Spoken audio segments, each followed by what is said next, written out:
다 같이 오늘 보실 성경 말씀은 고린도전서 14장 15절입니다. 고린도전서 14장 15절입니다. 제가 읽도록 하겠습니다. 그러면 어떻게 할까? 내가 영으로 기도하고 또 마음으로 기도하며 내가 영으로 찬송하고 또 마음으로 찬송하리로다. 아멘. 복음의 교회 성도 여러분들, 한 주 동안 하나님의 말씀, 지난주 선포됐던 그 하나님의 말씀을 붙잡고 기도하며 주님과 동행하며 지내셨죠? 주께서는 시편 1편의 말씀과 같이 주님의 그 말씀을 주야로 묵상하는 자에게 하나님께서 큰 은혜를 허락하셨는 줄로 믿습니다. 여러분들에게 그 은혜를 허락하셨으리라고 믿습니다. 우리는 지난 시간을 통해서 우리가 왜 기도해야 되는지, 기도의 목적에 대해서 함께 알아봤습니다. 말씀드렸던 대로 그것은 하나님의 명령이기 때문에 우리가 기도를 드려야 된다고 말씀드렸습니다. 여러분들 그러므로 이유를 불문하고 주님의 말씀에 순종하기 바랍니다. 그리고 이 말씀에 순종하는 자들의 그 유익에 대해서도 제가 말씀을 드렸습니다. 여러분들 그 말씀에 순종하셨다면 그 은혜를 충분히 누리셨을 것이라고 믿습니다. 오늘은 이 지난 시간에 이어서 기도의 방법에 대해서 이제 함께 살펴보도록 하겠습니다. 지난주에 우리는 이 말씀을 마무리할 때 말씀의 열매 맺기를 표어로 정하고 이 말씀을 실천하기로 했습니다. 기억이 나시죠? 다들 열심히 하셨겠지만 아마 쉽지는 않으셨을 것입니다. 쉬우셨나요? 쉽지는 않으셨을 것입니다. 아마도 그 이유는 오늘 말씀드리는 것에 있을 텐데 그 이유는 기도에는 질서가 있기 때문입니다. 처음 들어보셨죠? 기도에 질서가 있다. 여러분들 기도에는 질서가 있습니다. 예수님께서 이 제자들에게 기도를 가르치셨죠. 복음서에 이렇게 제자들이 예수님께 기도를 가르쳐달라고 이야기를 했을 때 예수님께서 주기도문, 우리가 주기도문이라고 부르는 주기도를 가르쳐 주셨습니다. 그 기도를 살펴보면 그 기도에는 하나님께서 정하신 규칙과 순서가 있다는 것을 알 수 있습니다. 우리 기도가 어려웠던 것은 이 땅에 내려오신 하나님이신 예수님께서 말씀해 주신 이 기도의 순서를 우리가 규칙을 따라 하지 않았기 때문에 기도가 많이 어려웠던 것입니다. 그러므로 오늘 이 시간 우리 하나님께서 주시는 이 귀한 말씀이 선포될 때 여러분들 이제 노트를 펴시고요. 하나님께 마음을 또 여시고요. 하나님의 말씀을 잘 적고 이 말씀을 잘 적용해 나가시는 그런 귀한 우리 성도님들이 되셨으면 좋겠습니다. 자, 이제부터 여러분들에게 기도의 방법을 말씀드리도록 하겠습니다. 정말 좋습니다. 여러분들 열심히 학습 분위기가 된 것이 너무 좋습니다. 자, 먼저 기도의 방법 처음 시작해서 말씀드리는 것은 기도 인트로입니다. 기도 인트로라. 여러분들 이 말이 아주 생소할 것입니다. 기도라는 것이 그저 눈을 감고 시작하면 되는 줄 알았는데 기도를 하기 전에 기도 인트로가 있다는 것은 처음 들어보셨기 때문에 굉장히 새로울 것입니다. 그렇지만 여러분들 하나님을 사랑했던 종교개혁가들 그리고 청교도들 그리고 과거의 많은 믿음의 선배들은 기도를 하기 위해서 기도의 인트로가 필요하다고 이야기를 했습니다. 기도의 전 단계가 필요하다고 이야기를 했습니다. 이들이 이것을 이야기한 것을 잘 정리한 선배님이 계신데 그 선배님이 누구시냐? 존 오웬이라는 선배님이 계십니다. 청교도 존 오웬 잘 아시죠? 존 오웬이라는 선배님이 이렇게 말씀해 주셨습니다. 기도를 준비하기 위해서는 여러분들 3단계로 준비하세요 라고 얘기를 했습니다. 그 3단계가 무엇이냐 말씀드리겠습니다. 첫째, 성경 공부. 둘째, 묵상. 셋째, 기도입니다. 여러분들 아마 제가 첫 번째 이야기했을 때 벌써부터 질려버린 성도님들이 있을 것입니다. 아니 기도를 하는데 기도하기 전에 성경 공부를 하라고 이게 도대체 무슨 말일까? 하지만 여러분들 기억하시기 바랍니다. 이 과정은 아주 중요한 것입니다. 우리가 기도를 하기에 앞서서 이 성경 공부를 하는 이유, 인트로를 들어가는 이유는 여러분들이 기도를 해보시면 알겠지만 이 인트로, 이 인트로의 시간을 통해서 들어가는 것은 단순히 인트로를 들어가는 것이 아니라 여러분들이 기도하는 그 곳곳에 이 인트로가 녹아져 있게 된다는 것을 알게 될 것입니다. 그렇기 때문에 여러분들에게 인트로는 아주 중요한 것입니다. 그러므로 여러분들 이것을 반드시 해야 됩니다. 하지만 제가 여러분들에게 기쁜 소식을 하나 알려드리겠습니다. 성경 공부하는 거 많이 어렵습니다. 기도하기 전에 이렇게 하는 것은 많이 어렵습니다. 그래서 여러분들에게 부담도 들어드리고 앞으로 여러분들 스스로 성경 공부를 할 수 있도록 하기 위한 저의 가이드, 그것이 무엇이냐? 설교 말씀을 우리 오늘의 표어처럼 행동으로 행하는 것입니다. 우리 표어가 뭐죠? 말씀 열매 맺기 운동이죠. 그것을 하는 것입니다.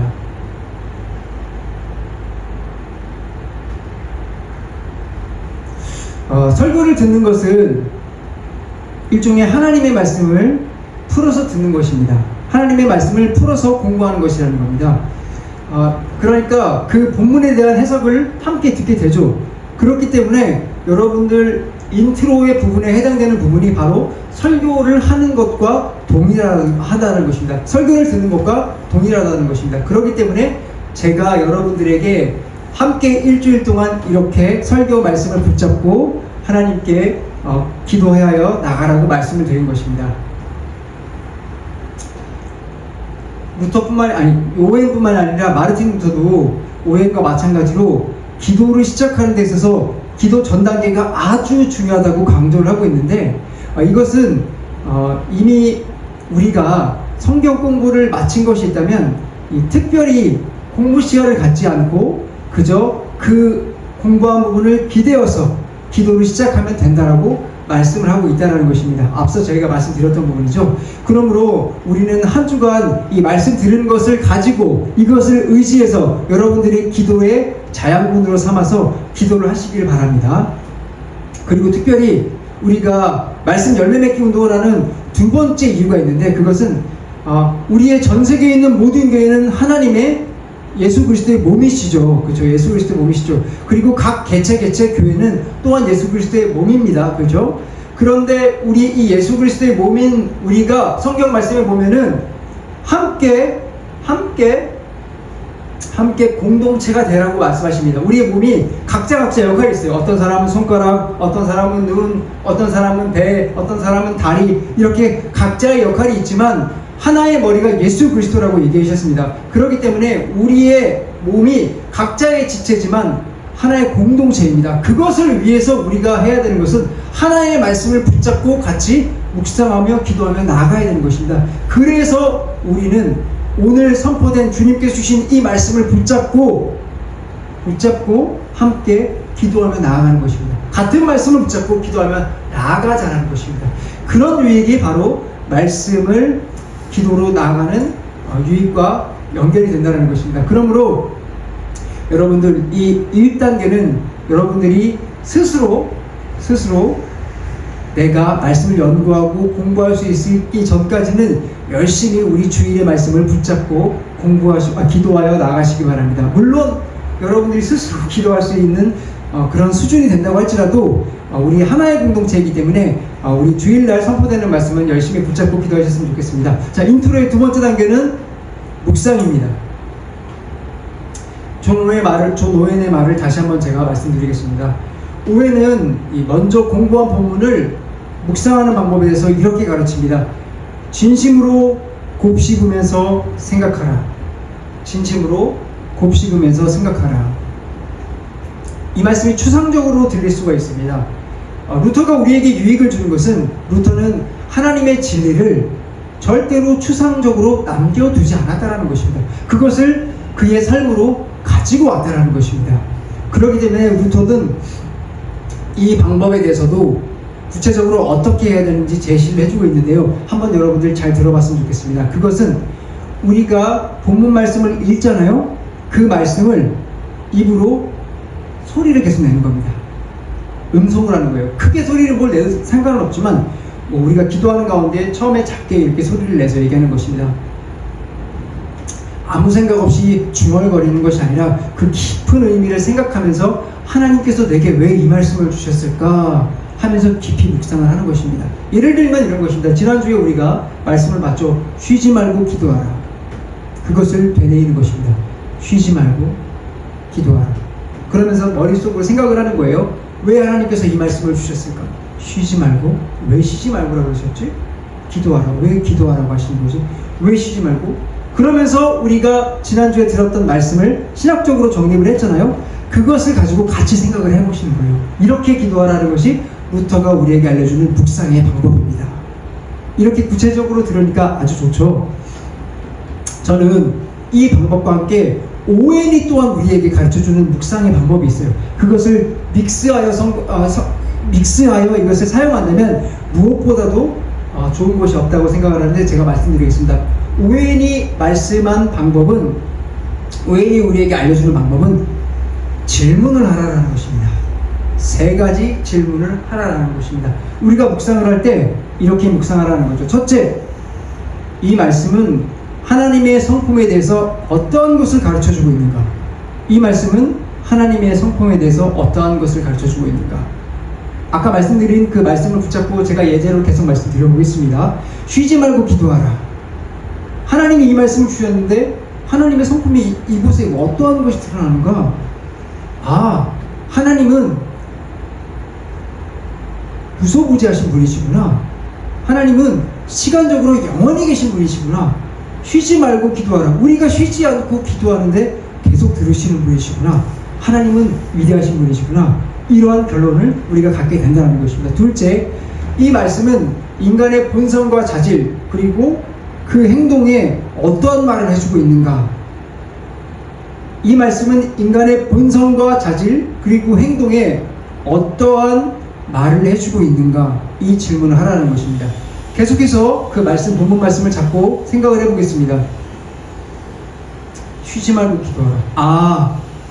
하나님께서는 우리가 죄악된 악한 존재라는 것을 알고 계시는구나. 그렇기 때문에 하나님과 끊어지면 우리가 다시 악한 본성이 나온다는 것을 알고 계시는구나. 그래서 우리를 사랑하셔서 쉬지 말고 기도하라고 하시는 거구나. 이렇게 묵상을 하라는 것입니다. 셋째, 이 말씀은 그리스도와 그분이 베푸신 구원과 교회와 하나님의 백성들 사이에서 살아가는 우리들의 삶과 관련해서 이 말씀은 우리에게 어떠한 지혜를 주는가 하는 것을 떠올리라는 것입니다. 좀 길죠? 그리스도와 그분의 베푸신 구원과 교회와 하나님의 백성들 사이에 살아가는 우리들의 삶과 관련해서 이 말씀은 우리에게 어떤 지혜를 주는가 한 번 더 말씀드리겠습니다. 그리스도와 그분이 베푸신 구원과 교회와 하나님의 백성들 사이에서 살아가는 우리들의 삶과 관련해서 이 말씀은 우리에게 어떤 지혜를 주는가 하고 질문하라고 했습니다. 다시 한번 말씀드립니다. 쉬지 말고 기도하라. 하나님께서 우리의 백성과 교회 가운데 교우들과 살아가는 데 있어서 우리가 쉬지 말고 기도하는 가운데서 그들을 위해서 기도하는 자들이 되라라고 얘기를 해주시는 거구나. 그들과 기도하지 않으면 조그만 다툼이 일어나도 우리가 하나님의 교회를 분열을 일으킬 수 있구나. 그래서 하나님께서 우리에게 기도하라고 말씀하시는구나. 그리고 우리가 세상에 나아가서 살아갈 때 하나님의 백성으로서 살아가는 그 빛으로의 모본을 보이라고 쉬지 말고 기도하라고 말씀하시는구나 라는 그런 지혜를 얻게 해주신다는 것입니다. 여러분들, 이 질문을 들어보니까 너무나 깊이가 있는 질문이지 않습니까? 이를 통해서 우리는 본문이 우리에게 정말로 말을 하고 있는 것이 무엇인지 깊이 있게 배울 수 있을 것입니다. 더불어 하나님의 마음도 전해지실 것이라고 믿습니다. 특별히 루터는 이렇게 얘기를 했어요. 여러분들이 이 말씀을 한 가지를 잡고 기도했고 하나님께서 우리를 깨닫게 하셨습니까? 그렇다면 거기서 멈추지 마시기 바랍니다. 그 말씀을 100번, 1000번 붙잡고 기도하시기 바랍니다. 하나님은 굉장히 크시고 넓으신 분이시기 때문에 우리에게 그 말씀을 한 번 깨달았다고 해서 거기서 멈추시는 분이 아니십니다. 하나님께 우리가 기도하면 기도할수록 하나님께서 우리에게 하나님의 지혜를 부어주시는 것입니다. 그렇기 때문에 그 말씀을 우리가 7번 붙잡고 기도하죠. 일주일 동안. 그 7번은 결코 많은 횟수가 아닙니다. 오히려 하나님의 말씀을 깊이 알아가는 여러분들에게 큰 지혜가 될 줄로 믿습니다. 자, 이제 제가 이렇게 말씀드렸습니다. 지난주에 기도라는 것은 하나님과 친밀한 관계를 이어주는 것이라고 말씀을 드렸죠. 우리가 이러한 묵상 과정을 통해서 우리가 하나님의 마음을 향해서 마음이 열리게 되었다. 그렇다면 이제 우리는 어떤 상태가 되냐? 드디어 기도할 수 있는 상태가 된 것입니다. 혹시 누군가 저한테 이렇게 얘기를 할 수도 있어요. 아니 제가 이런 과정을 다 겪었는데 그런데도 불구하고 내 마음이 열리지 않고 냉랭하다면 어떡할까요? 라고 물어볼 수가 있어요. 괜찮습니다. 충분히 그럴 수가 있어요. 우리의 마음은 하나님을 닮아 있지 않기 때문에 충분히 그럴 수 있습니다. 그렇지만 우리 이 사실을 기억하시면 됩니다. 하나님이 우리에게 언약해 주신 그 사실을 한번 기억해 보시기 바랍니다. 잘 들으세요. 우리가 기도하고 싶은 이유는 우리가 기도할 수 있기 때문에 기도할 수 있는 것이 아니라 하나님께서 우리가 기도할 수 있도록 해 주셨기 때문에 우리가 기도할 수 있다는 것입니다. 죄인인 우리는 하나님께 기도를 할 수는 없어요. 하나님께서 우리 같은 죄인의 기도를 듣지 않으시기 때문입니다. 하지만 하나님께서 우리를 기도할 수 있도록 해주셨다는 것입니다. 그렇기 때문에 그 사실이 있기 때문에 우리가 기도를 계속하면 하나님께서 우리의 이 냉랭한 마음을 바꾸어 주셔서 하나님을 향해 기도할 수 있게 해주신다는 것입니다. 그렇기 때문에 여러분들 냉랭한 마음이 있다고 해서 기도를 멈추지 마시기 바랍니다. 아무리 힘들더라도 하나님과의 대화를 끈질기게 이어나가 보십시오. 하나님은 그것을 원하시기 때문에 여러분들에게 끈질기게 기도하는 시간을 주시는 것입니다. 그리고 마침내 하나님이 주시는 기도의 맛을 보기 원합니다. 다시 본문으로 돌아오겠습니다. 우리는 이 말씀을 통해서 기도가 열리는 것을 경험하게 될 것입니다. 이렇게 경험하게 되는 이유는 다시 한번 말씀드리지만 기도가 하나님의 관계를 우리와 형성을 시켜주기 때문입니다. 자, 이게 무슨 말인지 한번 제가 말씀드려보겠습니다. 기도가 하나님과의 관계를 형성한다. 이걸 좀 다른 말로 하면 하나님과의 대화를 할 수 있는 수준이 되었다라는 것이죠. 제가 여러분들에게 질문을 좀 던져보겠습니다. 여러분들 대화를 하려면은 요소가 필요한데 어떤 요소가 필요하죠? 예, 그렇죠. 단 두 개의 인격이 필요합니다. 인격과 인격. 이 두 개가 있으면 대화는 가능하죠. 다시 말해서 두 사람만 있으면 대화가 가능하다는 것입니다. 자, 그렇다면 대화의 시작은 어떻게 하죠? 대화의 시작. 예, 대화의 시작은 지금 얘기했습니다. 누군가가 먼저 말을 걸기 시작을 합니다. 그러면 그 말을 듣고 상대방이 무시를 하는 것이 아니라 말을 하죠. 이렇게 주고받는 것을 우리는 대화한다 라고 얘기를 합니다. 그렇죠? 다시 한번 본론으로 들어올게요. 그렇다면 우리가 기도가 대화라고 지금 말씀드렸는데 누구와의 대화죠? 하나님과의 대화죠. 인격과 인격은 준비가 되어 있습니다. 그죠? 대화의 기본 요소가 준비가 되어 있습니다. 그렇다면 이제 문제는 누가 먼저 대화를 시작하느냐입니다. 생각해 본 적이 있으신가요? 아마 생각은 해보지 않았더라도 지금 번쩍 떠오르는 생각은 대화? 우리가 먼저 시작하는 것이 아닌가? 라고 생각을 하셨을 겁니다. 하지만 성경은 오히려 반대로 이야기를 하고 있어요. 대화는 하나님이 먼저 시작을 하신다. 놀랍죠? 이것은 하나님이 우리 세상을 만드셨던, 인간을 만드셨던 처음 순간과 동일합니다. 창세기를 한번 생각해 볼게요. 하나님이 아담을 만드셨어요. 그리고 아담은 제일 먼저 이렇게 얘기를 했을까요? 저를 만드신 당신은 누구십니까? 절대 그러지 않았죠. 하나님이 먼저 아담에게 명령하시는 장면이 나오죠. 먼저 하나님이 아담에게 이야기를 했다는 것입니다. 대화는 하나님 편에서 시작이 되는 것입니다. 이 규칙이 우리에게도 동일하게 적용이 돼요. 아담이 죄를 지었을 때도 하나님께서 우리에게 무엇을 주셨습니까? 하나님을 먼저 드러내셨어요. 계시를 하셨어요. 하나님이 먼저 우리에게 말을 걸어 오셨어요. 그렇기 때문에 우리가 대화를 할 수 있는 것입니다. 그러므로 기도도 동일하게 적용이 됩니다. 기도의 시작은 누구입니까? 하나님이십니다. 하나님이 우리에게 먼저 말을 시작하셔야 돼요. 그러면 여러분들 의문이 생길 겁니다. 하나님이 언제 우리에게 말을 시작하시나요? 그럼 나는 언제 기도를 할 수 있나요? 여러분들 바로 그것입니다. 우리가 인트로를 시작하는 이유, 인트로를 그렇게 하나님을 사랑하는 사람들이 강조했던 이유, 하나님께서 하나님의 말씀을 가지고 우리에게 말을 걸어오시는 겁니다. 하나님은 오늘 우리에게 대화를 하기 원하시는데 바로 여러분들에게 그 말씀을 해주시는 것이 바로 인트로가 우리에게 주는 유익인 것입니다.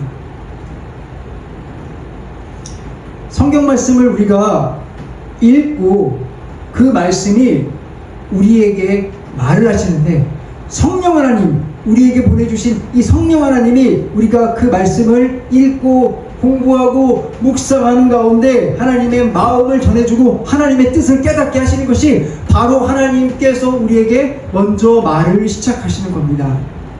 그러므로 성령님께서 우리에게 이 말을 할 수 있도록 시작하실 때 여러분들 이 말씀에 응하기를 원합니다. 여러분들, 그리고 우리가 아직 기도를 시작하지 않았지만 하나님이 주시는 이 말씀이 얼마나 귀하고 값진 것인지 여러분들 맛보아 알기를 바랍니다. 이번 주부터는 이것을 실천하면서 여러분들 정말로 하나님이 나에게 말씀하시는구나, 하나님이 정말로 살아 계시는구나 라는 것을 한번 직접 체험해 보셨으면 좋겠습니다. 하나님은 살아계신 하나님입니다. 아브라함의 하나님, 이삭의 하나님, 야곱의 하나님, 그리고 우리의 하나님, 바로 나의 하나님이십니다. 지금 그 하나님이 동일하게 살아서 우리에게 말씀하고 계십니다. 여러분들이 그것을 직접 체험해 보시기를 바랍니다. 여러분들 체험해야 됩니다. 하나님의 말씀은 지식으로만 남아서는 안 됩니다. 하나님의 말씀은 우리의 체험으로 또한 살아있는 것입니다. 그러므로 여러분들 이것을 반드시 실천하기 바랍니다. 이제 여러분들의 마음이 열렸다면 하나님의 입을 열어, 우리의 입을 열어서 하나님께 기도할 준비가 됐습니다. 드디어 우리는 기도를 할 수 있습니다. 기도는 다른 말로 하면, 우리 편에서 기도는 다른 말로 하면 하나님께서 걸어오신 대답에 응답을 하는 것입니다. 화답을 하는 것이죠. 이 화답에 순서가 있을까요, 없을까요? 예, 이 화답에도 순서가 있습니다. 우리는 눈을 감고 지금까지는 바로 기도합니다. 하나님, 뭐 필요합니다. 주십시오. 왜 안 주십니까? 주십시오. 성경이 가르쳐주는 대로 하는 것이 우리에게 정답이라고 말씀드렸죠. 성경은 무엇이라고 말씀하셨냐? 우리의 기도의 모본을 주기도문으로 가르쳐 주셨습니다. 그 주기도문에 아까 말씀드렸듯이 순서와 규칙이 있습니다. 이것을 이제 제가 여러분들에게 말씀드리겠습니다. 여러분들 잘 기억하시고 이것을 따라 기도해 보시기 바랍니다. 여러분들의 풍성한 은혜가 임할 것입니다. 첫째, 네 가지입니다. 첫째, 찬양. 둘째, 죄 고백. 셋째, 감사. 넷째, 간구입니다. 다시 한번 말씀드리겠습니다.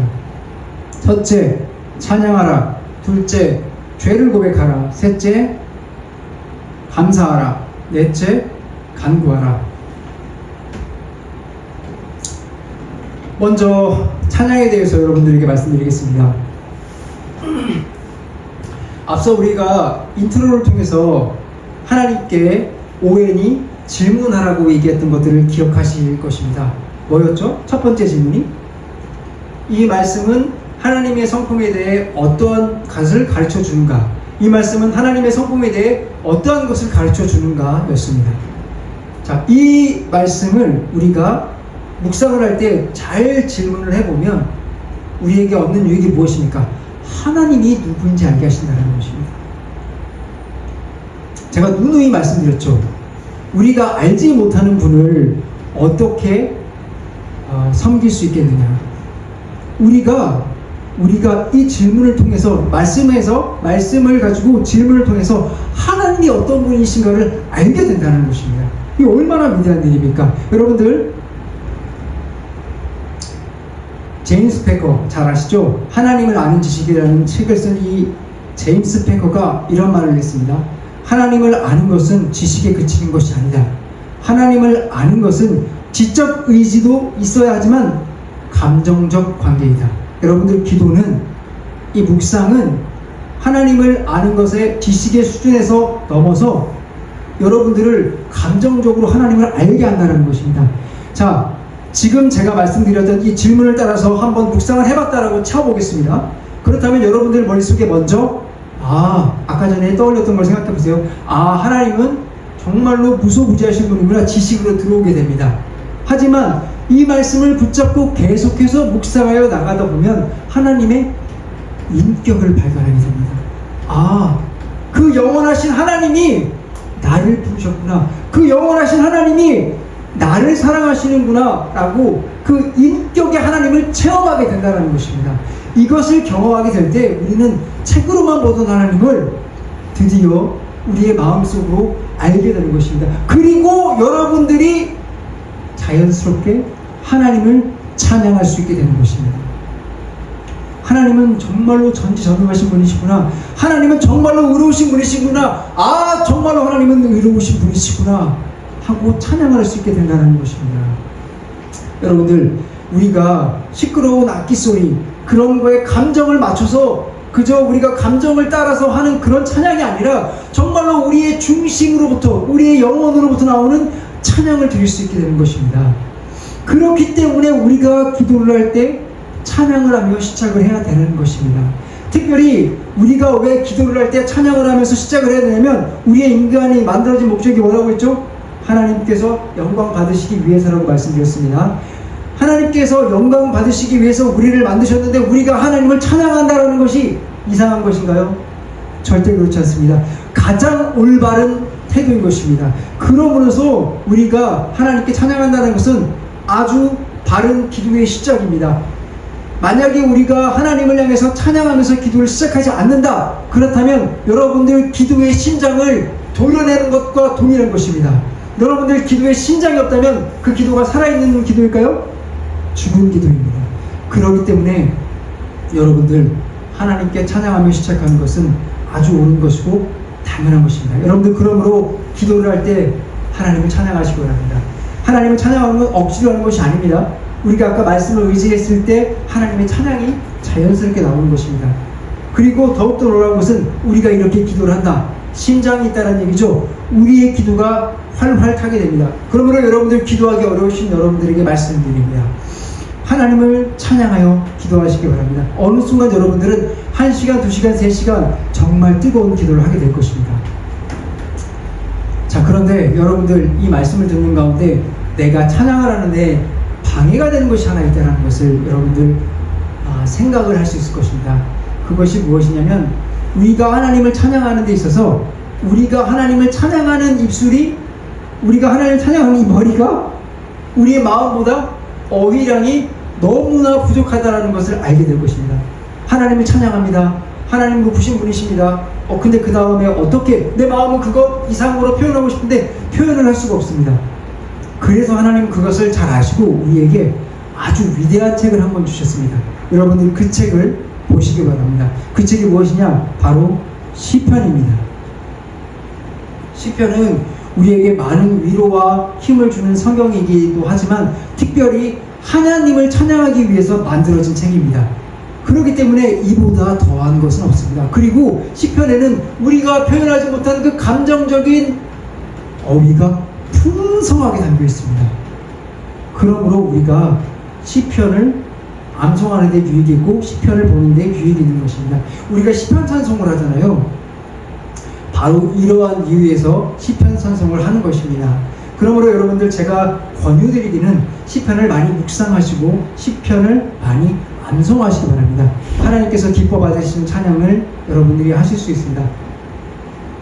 자, 두 번째 말씀드리겠습니다. 두 번째는 죄 고백입니다. 먼저 말씀 하나를 드리겠습니다. 잠언서 15장 29절입니다. 여호와는 악인을 멀리하시고 의인의 기도를 들으시느니라. 여호와는 악인을 멀리하시고 의인의 기도를 들으시느니라. 우리의 기도에는 반드시 죄 고백이 있어야 합니다. 하나님을 찬양한 이후에 우리는 죄 고백을 해야 합니다. 하나님께서 우리의 기도를 기뻐 받으시게 하기 위해서는 우리에게 죄 고백이 반드시 필요합니다. 왜냐? 하나님은 악인은 멀리하시고 악인이 기도하는 것은 듣지 않으시기 때문입니다. 하나님이 귀를 막아버리십니다.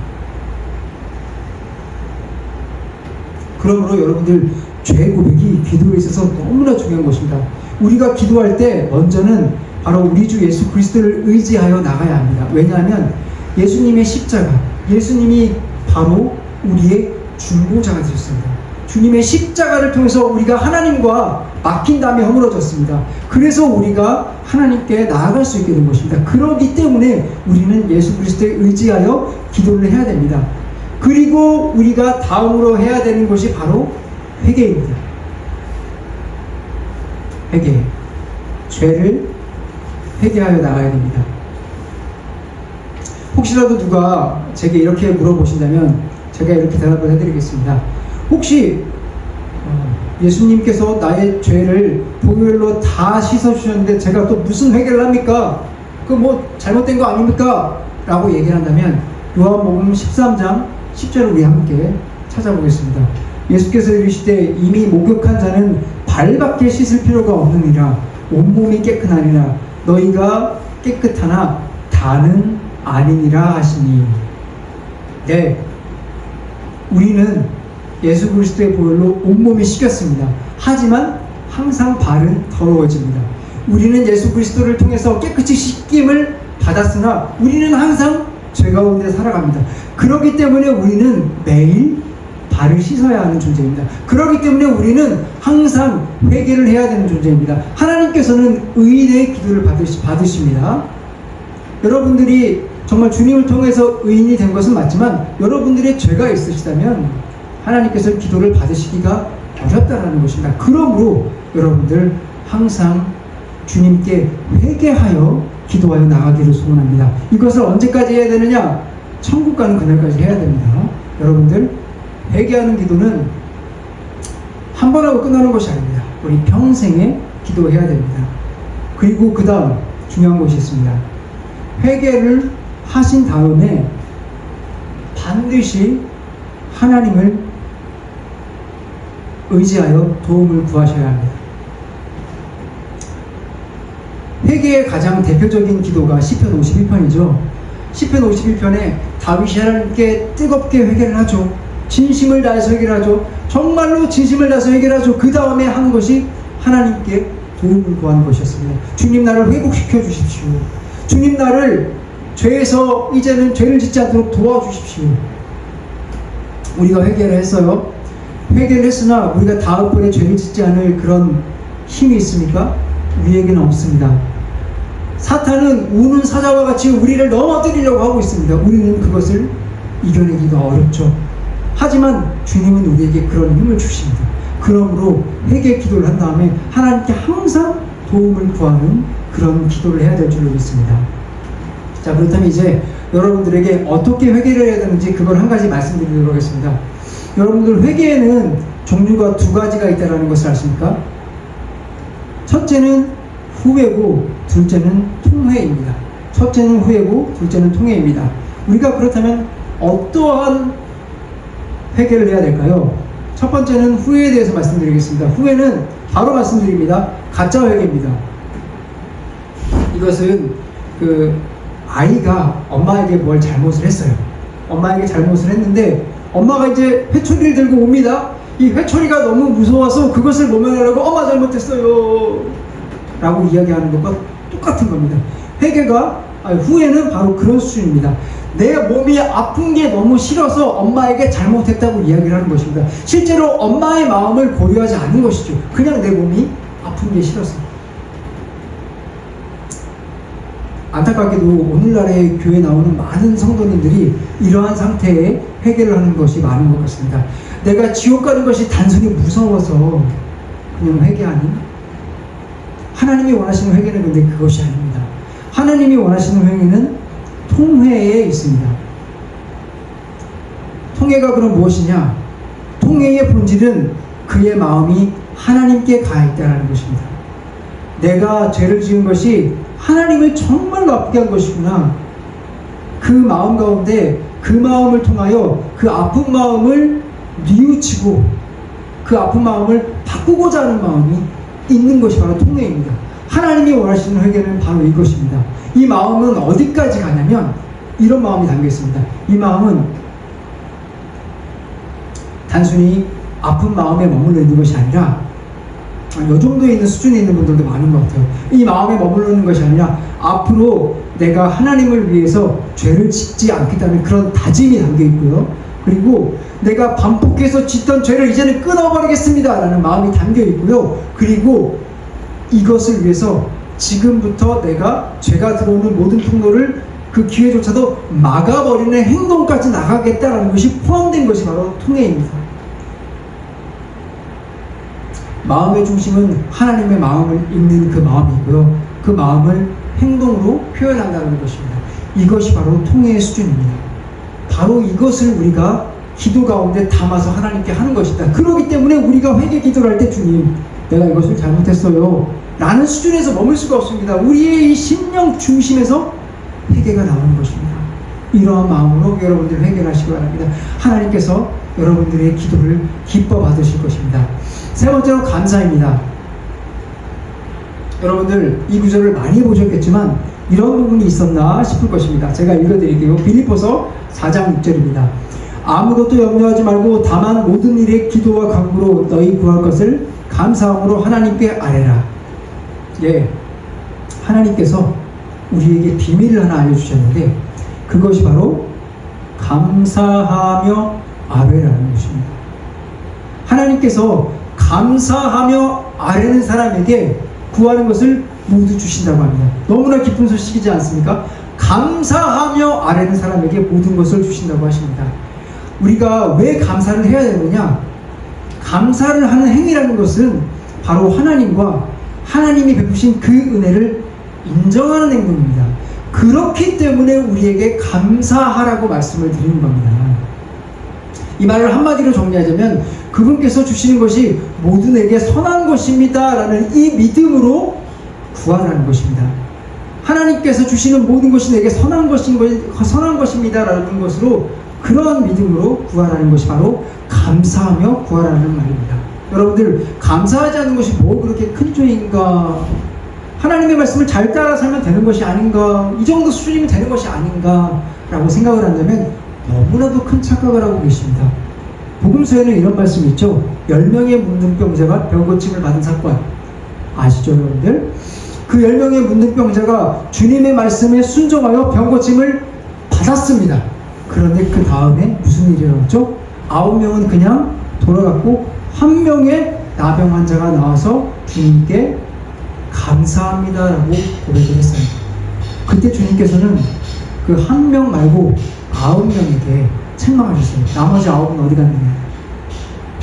우리가 여기서 주목해야 할 것은 그것입니다. 그 사람들이 감사하는 마음을 가졌을까요? 안 가졌을까요? 잘은 모르겠지만 분명히 마음이 있었을 거예요. 그죠? 아, 내가 병고침을 받다니 여호와 하나님 감사합니다 하는 마음이 있었을 거예요. 근데 포인트는 감사하는 마음이 아니라 그 감사를 표현했느냐에 있다는 것입니다.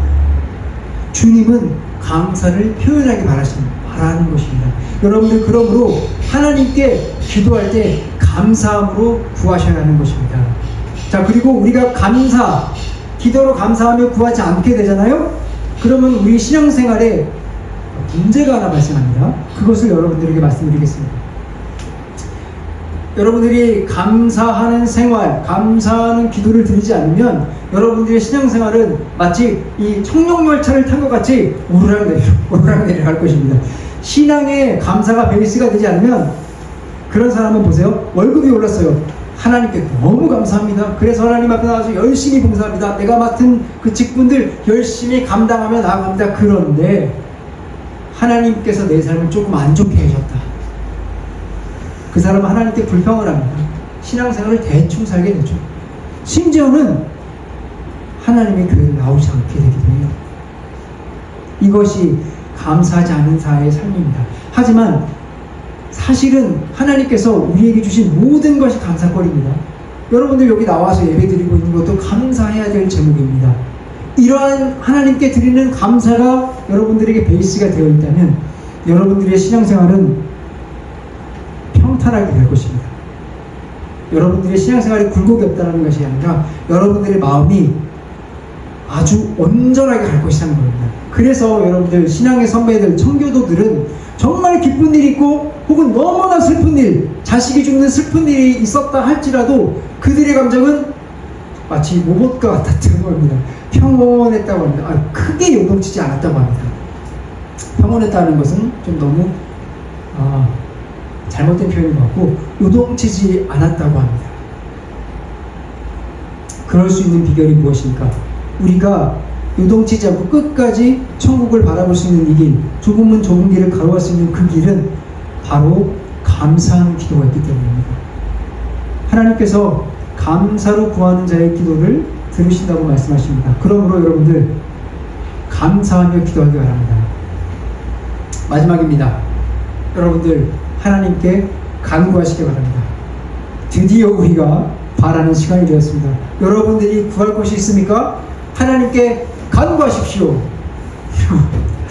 자, 여러분들 이 말씀을 들을 때 너무나 좋아하는 사람이 있을 것입니다. 아싸, 그럼 내가 이제 하나님께 원하는 것을 이제 드디어 구할 수 있겠구나 하는 반면에 이것을 좀 어려워하는 사람들도 있을 겁니다. 무슨 말이냐면 하나님한테 내가 이런 것까지도 구해야 되나? 하는 그런 마음이 있는 사람이 있을 겁니다. 이런 사람들에게 말씀드리겠습니다. 어떠한 사람이 위대한 기도를 합니다. 하나님, 저 전쟁에 있는 나라의 전쟁을 멈추게 하시고, 하나님, 나의 심장은 그들의 어린아이들이 구원받기 원하는 것입니다. 이런 위대한 기도를 하는 사람이 있습니다. 그리고 오늘 우리의 기도는 하나님, 저 배고픈데 밥 좀 주세요 라고 하는 기도가 있습니다. 여러분들 어떠한 기도가 더 위대한가요?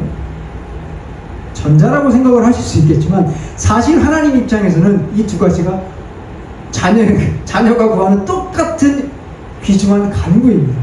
그렇기 때문에 여러분들이 구하는 것들의 수준을 따질 것이 없습니다. 여러분들 정말로 하나님께 다 구하세요.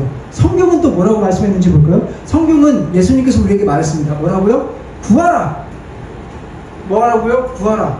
조건 주셨나요? 어떠한 것을 구하라? 어떠한 상황에서 구하라? 아닙니다. 그냥 구하라라고 했습니다. 여러분들 구할 것이 있으면 망설이지 말고 구하세요. 단 한 가지만 기억해 주세요. 성령님을 의지하여 구하시기 바랍니다. 여러분들의 구함이 잘못된 것이 있다면 성령님께서 여러분들의 구함을 바꿔주실 것입니다. 그렇기 때문에 여러분들은 마음껏 구하되 성령님을 의지하여 구하시기 바랍니다. 야고보서 1장 5절을 보겠습니다. 너희 중에 누구든지 지혜가 부족하거든 모든 사람들에게 후히 주시고 꾸짖지 아니하시는 하나님께 구하라. 그리하면 주시리라. 여러분, 하나님께 구하는 것을 하나님은 절대 꾸짖지 않습니다. 너 왜 이렇게 유치한 거 구하니? 절대 그러지 않습니다. 하나님은 우리를 꾸짖지 않습니다. 그리고 우리가 혹시라도 하나님 보시기에 잘못 구했으면 하나님께서 친히 그 기도를 바꿔주십니다. 그럼 우리는 여기서 무엇을 유념하면 되느냐? 다만 여러분들의 구할 것을 솔직하게 말씀하십시오. 여러분들의 구할 것을 진심을 다해 구하십시오. 정말로 필요하다고 주님께 진심을 다해 구하십시오. 여러분들 구하는 것이 하나님 앞에 죄만 아니라면 모두 다 하나님께서 들어주시고 하나님께서 원하시는 바대로 또한 바꿔주실 것입니다. 여러분들 공개적으로 내가 하나님이 좋아하지 않는 일들, 그런 직업을 가지고 있는데 하나님, 내가 이 사업 번창하게 해주세요 라고 하는 것은 옳은 기도가 아니에요. 그런 기도를 하지 마시라는 거고, 그런 기도가 아니라면 하나님께서 모두 들어주신다는 것입니다. 여러분들 기분이 좋으시죠? 하나님께서 모두 기도를 들어주신다고 하니까. 그런데 한 가지 여러분들이 궁금해하실 것이 있을 겁니다. 제가 그 궁금점을 하나 풀어드리도록 하겠습니다. 그런데 하나님께서 저한테 기도 응답 안 해주시던데요? 라고 생각하시는 분들이 많죠? 여러분들, 하나님이 왜 기도 응답을 해주지 않으실까요? 성경은 우리에게 이것을 말씀해주고 있죠. 제가 말씀드리겠습니다.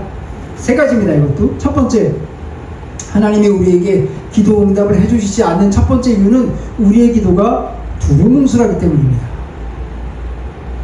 여러분들, 기도가 두루뭉술하면 하나님께서 그 기도를 두루뭉술하게 들어주시죠. 예를 들면 이런 겁니다. 하나님, 우리 가족 잘 되게 해주세요. 기도를 했어요. 그럼 하나님이 잘 되게 해주세요가 뭔지를 마음으로 아시겠죠. 모르시겠습니까? 우리의 모든 걸 감사하시겠지만, 그러나 우리 입술로 고백이 잘 되게 해주세요. 그래서 하나님이 잘 되게 해주셨는데 그게 잘 된 것이 내가 원하는 바로 잘 되게 된 것이 아닐 수도 있어요. 왜냐? 우리가 두루뭉술하게 기도를 했으니까. 정확하게 기도하셔야 됩니다. 하나님, 우리가 물질적으로 부족합니다. 얼마 부족해서 너무나 힘듭니다. 그러니 하나님, 이것을 채워주세요. 그것을 잘되게 해주세요 라고 기도를 하든가, 하나님, 우리의 가정이 예수님을 믿는데 너무 화목하지 않아요. 우리의 가정이 화목되게 해주세요 라고 기도를 하던가, 하나님 우리의 가정이 정말로 어려움이 없지만 정말로 우리가 정말로 하나님께 잘 나가지 못하는 것 같아요, 하나님 이 부분을 잘 되게 해주세요, 이렇게 기도를 한다든지, 이런 구체적인 것이 있어야 된다는 것입니다. 이렇게 구체적으로 기도할 때 하나님께서는 구체적으로 응답을 해주십니다. 그러므로 여러분들 기도에 응답을 받고 싶으시다면 구체적으로 기도하십시오. 둘째, 하나님과 그리고 이웃과 화목하여 지내시기 바랍니다. 하나님은 하나님과 대치한 자에게는 귀를 닫으십니다. 하나님과 대치한다는 게 무엇입니까? 하나님께 반항하는 거잖아요. 하나님에게 순응하는 자, 하나님의 뜻에 따르는 자, 의인들에게 하나님께서는 기도를 들어주신 겁니다. 그러므로 여러분들 하나님과 대치하는 상황이 되면 그것을 회개하여 하나님께서 정말로 기도를 들어줄 수 있는 자세가 되거든요. 그리고 두 번째, 베드로전서에 보면은 이 부부간의 이야기가 나오는데, 이 부부가 사이가 안 좋아요. 그러면 여러분들 기도가 되겠습니까? 안 되겠습니까? 예수님께서도 말씀하셨죠. 형제와 우리 이웃과 다투는 것이 있다면 먼저 가서 화해하고 와서 물질을 드리라. 하나님은 우리 이웃과도 안 좋은 관계에 있다면 기도를 들어주시기가 어려우십니다. 그렇기 때문에 하나님과 이웃과 화목하여 지내는 가운데 기도하시기 바랍니다. 세 번째, 중요한 겁니다. 여러분들 조급함을 버리시기 바랍니다. 하나님께서 기도를 응답해 주시는 것은 타이밍이 있어요. 하나님이 가장 좋아하시는 때에 그것을 이루어 준다는 것입니다. 여러분들 근데 내가 너무 조급해요. 하나님, 내가 지금 기도했는데 왜 기도가 이루어지지 않는 거죠? 하나님 안 계신가 봐. 이러면 안 된다는 것입니다. 여러분들, 하나님이 여러분들을 사랑하시기 때문에 그 기도에 응답을 해주시는데 응답의 속도가 차이가 있을 뿐입니다. 그러므로 여러분들 조급함을 버리시기 바랍니다. 하나님은 기도 응답을 혹시라도 듣게 해주신다면 여러분들이 그것을 통해 인내를 배우시기 원하시는 것일 수도 있습니다. 그러므로 주님께서 여러분들에게 응답해 주신다는 그 말씀, 그것을 믿고 여러분들 진실로 기도하시기 바랍니다. 그렇다면 주님께서 응답을 들어주실 것입니다. 여러분들이 이렇게 지금 말씀드린 방법들로 기도를 하면 여러분들은 드디어 기도가 깊어지기 시작을 할 것이며 하나님과 더욱 친밀한 교제를 할 수 있게 되는 것입니다. 여러분들 바라건대 오늘 알려주신 이 방법 정말 귀한 방법입니다. 이 방법들을 귀찮다고 생각하지 마시고 정말로 하나하나 적은 것들을 읽어가면서 하나님께 기도해 봤으면 좋겠습니다. 이 방법들이 길죠. 그렇기 때문에 한 번에 하기 어려울 것이에요. 그렇기 때문에 이 방법을 읽고 하나님 앞에 그것을 기도하는 방법들로 여러분들의 습관을 삼아 보시기 바랍니다. 여러분들 어느 순간 그렇다면 기도의 고수가 되어 있을 것이고 여러분들이 천국 가는 그날까지 주님과 동행하는 자들이 되어 있을 것입니다. 말씀을 마무리하겠습니다. 여러분들의 기도는 하나님과의 대화입니다. 먼저 하나님께서 우리에게 말을 걸어주십니다. 얼마나 위대하신 일입니까? 여러분들 이 감격스러운 경험을 하기 바랍니다. 이 기도 여러분들 한번 해보고 싶지 않습니까? 그리고 여러분들 화답으로 기도를 드려야 합니다. 찬양과 죄 고백 그리고 감사와 여러분들의 간구를, 여러분들의 소원을 하나님께 아뢰시기 바랍니다. 사실 더 많은 것을 여러분들에게 말씀드리고 싶지만 지금도 엄청나게 많은 시간이 지났고 너무나 많은 것들을 말씀드렸기 때문에 충분히 머리가 아프실 거예요. 그렇기 때문에 오늘 받은 이 말씀만 가지고도 여러분들 풍성하게 기도하는 그런 비결이 될 줄로 믿습니다. 마지막으로 우리 이번 주에 말씀의 열매 맺기를 한번 실천해 보시기 바랍니다. 그래서 하나님께서 기뻐하시는 복음의 교회, 여러분들 각자 한 사람 한 사람은 다 복음의 교회입니다. 다 복음의 교회가 되도록 하겠습니다. 다 같이 이제 기도하겠습니다.